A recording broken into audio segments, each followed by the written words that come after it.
Olá, meus queridos, sejam bem-vindos. Na reflexão que está vindo, a reflexão não, né? É um e-mail. É uma coisa tão aparentemente bobinha. O cara tem medo de beijar mal e já tem 24 anos e nunca beijou. Só que aí a gente vai ver que essa coisa bobinha, muitas vezes a raiz dela é muito mais embaixo. Você vai muitas vezes descobrir uma criança super insegura. Por isso que sustenta essas coisinhas bobinhas hoje, tem raiz lá atrás. Vamos acompanhar? Roda a vinheta.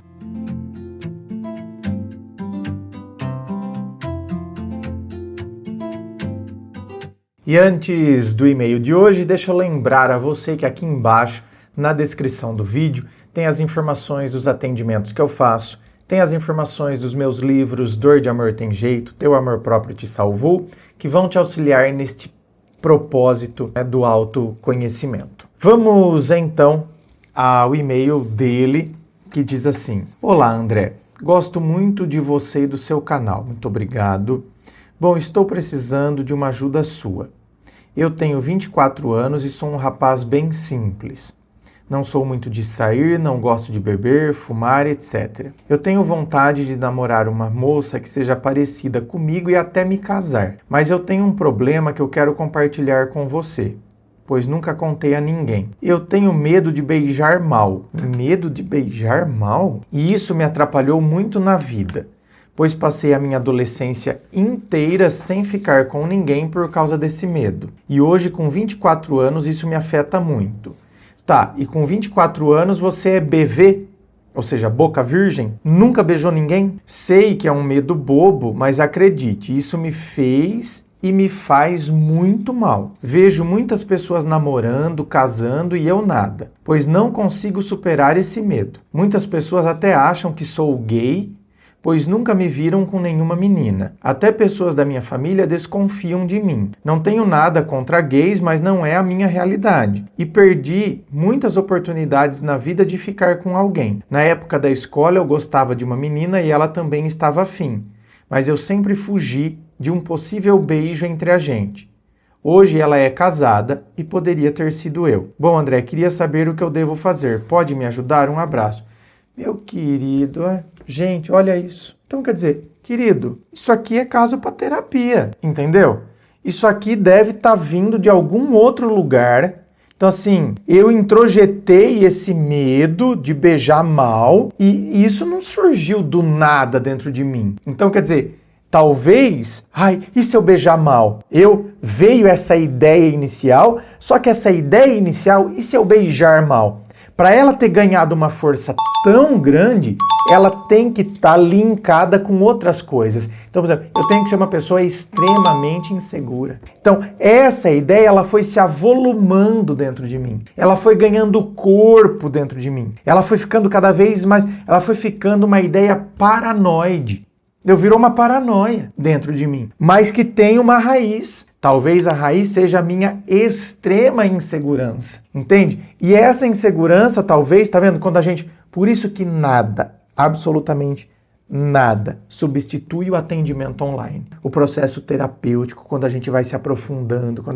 Então, por exemplo, se eu estivesse te atendendo, meu querido, talvez eu começasse a identificar aí uma criança que foi sempre colocada para baixo, sabe? Até por brincadeira. Porque você sabe que tem famílias que tem esse hábito. A família, tio, primo, não sei o quê, esse aí não presta pra nada, olha lá, não vai nem conseguir, né? Não consegue nem levantar um chinelo. E vai colocando, fazendo a criança duvidar de si mesma. Então, a criança é aquela que ela tá sempre duvidando de si, ou tá sempre tendo que provar algo. Então, no caso, você é a criança que foi sempre duvidando de si, porque tem criança que vai tendo que provar algo. Então, eu teria que ir lá e beijar, à força, amarra. E tem outras que são aquelas que vão, na verdade, se fechando, né? Vão duvidando de si mesmas e ninguém lá duvidou que você fosse beijar bem. Então, para de achar que a pessoa tem que ter, para eu ter esse tipo de bloqueio, a pessoa tem que ter falado exatamente sobre isso. É o que eu estou te dizendo.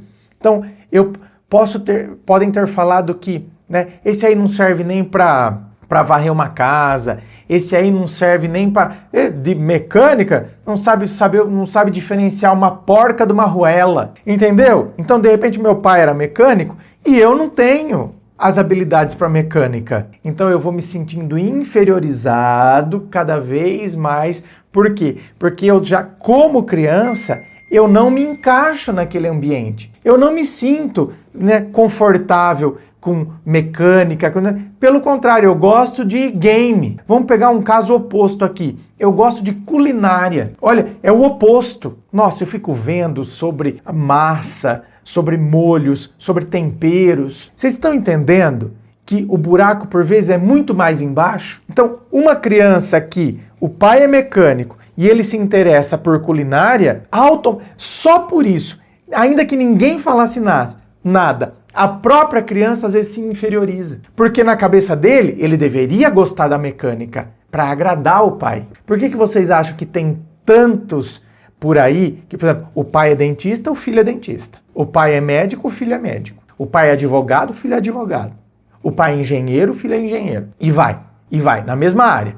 O pai é mecânico, o filho é mecânico. O pai é pedreiro, o filho é pedreiro. Então, lógico, muitos vão ser porque aquela criança tem aquela aptidão por aquilo desde a mais tenra idade. E em outros casos, não. Em outros casos, é uma tentativa de eu querer agradar o meu pai. É uma tentativa, de eu receber a aprovação dele. Então, eu meio que vou gostando.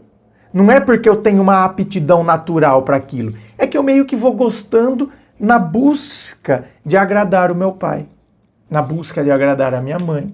Na busca de ser aceito, naquele micro, porque depois a gente vai vivendo nas macro experiências, mas no primeiro momento é naquela micro estrutura da família. Então, às vezes você pega um cara que nasceu naturalmente com uma aptidão totalmente diferente do pai, e isso já faz com que ele se sinta inferiorizado. Ainda que o pai nunca tenha falado nada, o pai nunca duvidou do potencial do filho, ainda que isso não tenha acontecido.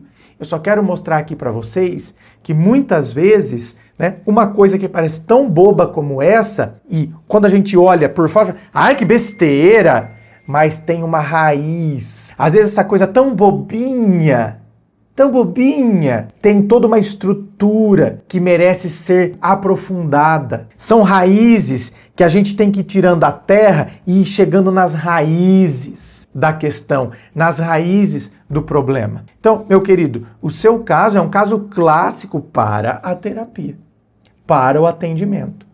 Porque tá vendo? É algo que é tão bobinho. Ah, isso onde já se viu, ai que besteira. Mas aí quando você se aprofunda, você descobre muitas vezes tanta coisa que está sustentando essa besteira. Você tem uma rede aqui que alimenta isso. Então, é um pensamento, no caso aqui, ele internalizou um pensamento. É que internalizou, ele focou numa coisa, tenho medo de beijar mal. Mas esse foco, eu foquei nisso e estou alimentando isso, mas isso está sendo alimentado muitas vezes por causa dessa carência que está enraizada em tantas outras situações. Por isso que a gente tem que aprofundar e cortando essas raízes. Quando a gente vai cortando essas raízes, então elas não conseguem sustentar mais isso aqui. Aí eu próprio enxergo isso aqui como besteira. Que besteira, eu vou beijar logo uma boca. Mas tem todo um processo a ser feito. Inscreva-se. Fico aqui aguardando a sua inscrição. Se você curtiu, dá o seu joinha, compartilhe com seus amigos. Muito obrigado, beijo no coração e, é claro, um forte abraço.